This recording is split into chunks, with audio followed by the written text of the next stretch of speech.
মাইলস্টোনে দগ্ধদের পর্যবেক্ষণে জাতীয় বার্ন ইনস্টিটিউটে গেছেন ভারতের চিকিৎসকরা। সকালে বার্ন ইনস্টিটিউটে যান তারা। এর আগে দগ্ধ আহতদের জরুরি চিকিৎসা সহায়তা দিতে গতকাল সন্ধ্যায় ঢাকায় আসে 4 সদস্যের প্রতিনিধি দল। তাদের মধ্যে 2 জন বিশেষজ্ঞ চিকিৎসক, অন্য 2 জন নার্স। ঢাকায় আসা ভারতীয় চিকিৎসকরা দিল্লির রাম মনোহর লোহিয়া হাসপাতাল এবং সাফদারজং হাসপাতালের জ্যেষ্ঠ বার্ন ও প্লাস্টিক সার্জন। দুটি হাসপাতালই ভারতের অন্যতম নামী সরকারি প্রতিষ্ঠান হিসেবে পরিচিত। এদিকে মাইলস্টোন স্কুল অ্যান্ড কলেজের বিমান দুর্ঘটনার ট্রমা থেকে বের হতে পারছেন না শিক্ষক এবং শিক্ষার্থীরা। শিক্ষা প্রতিষ্ঠানটির প্রধান ফটক বন্ধ রাখা হয়েছে। শিক্ষক কর্মচারী ছাড়া প্রবেশ করতে দেওয়া হচ্ছে না কাউকেই। একই সাথে চলছে তদন্ত কমিটির কাজ, যা প্রতিবেদন দেওয়া হবে আগামী সোমবার।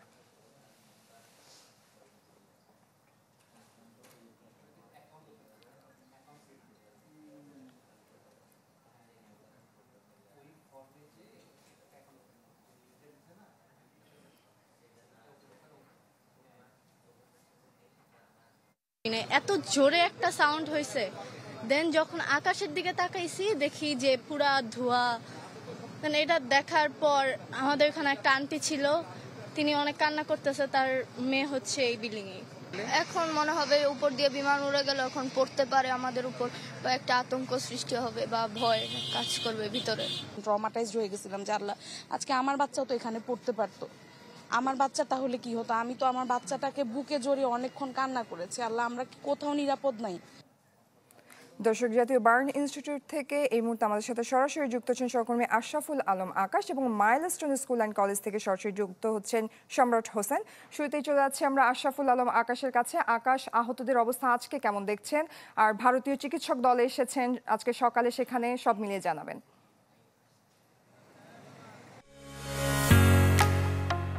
ঢালাইয়ের সেরা প্রিমিয়ার সিমেন্ট। জয়ী, প্রথমে আমি যেটি জানিয়ে রাখতে চাচ্ছি যে মাইলস্টোন স্কুলের যে দুর্ঘটনা, সেটির আজকে 4 দিন হতে চলেছে।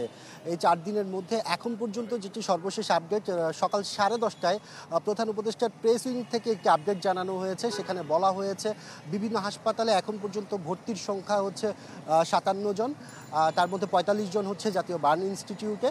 আর যদি বলে রাখি, মৃতের সংখ্যা সেখানে উল্লেখ করা হয়েছে 29 জন।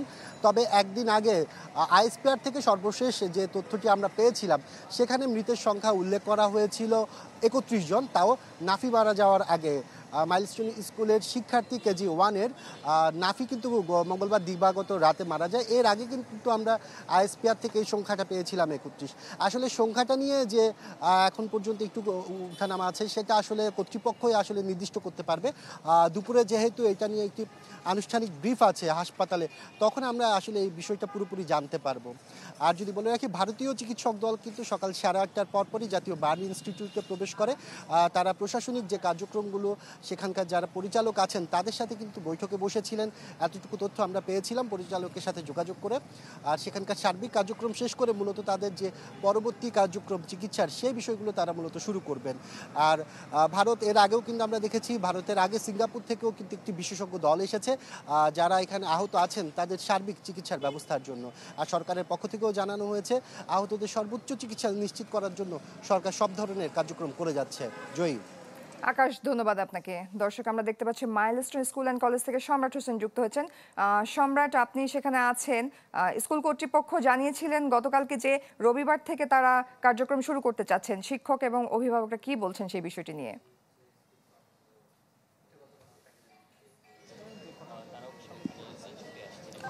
জয়ী, মূলত এখানে আমরা আসার পরই যে চিত্র দেখেছি সেটি হচ্ছে যে বেলা বাড়ার সাথে সাথে এখানে কিন্তু শিক্ষার্থীর সাথে এখানে শিক্ষকরাও এই মাইলস্টোন স্কুল অ্যান্ড কলেজে প্রবেশ করেছে। পাশাপাশি এখানকার স্থানীয় মানুষজনও কিন্তু এখানে রয়েছে। আরেকটি তথ্য যদি আপনাকে জানিয়ে রাখি, যে এখানে হতাহতের পরিসংখ্যান নিয়ে, অর্থাৎ যেই বিভ্রান্তি তৈরি হয়েছিল সেটি দূর করার জন্য কিন্তু মাইলস্টোন স্কুল অ্যান্ড কলেজ কর্তৃপক্ষ কিন্তু একটি তদন্ত কমিটি গঠন করেছে। সেই তদন্ত কমিটির কিন্তু আজকেই প্রথম দিন, অর্থাৎ প্রথম কার্যদিবস। সেই কার্যদিবসকে সামনে রেখে কিন্তু এখানে শিক্ষকরা এসেছেন।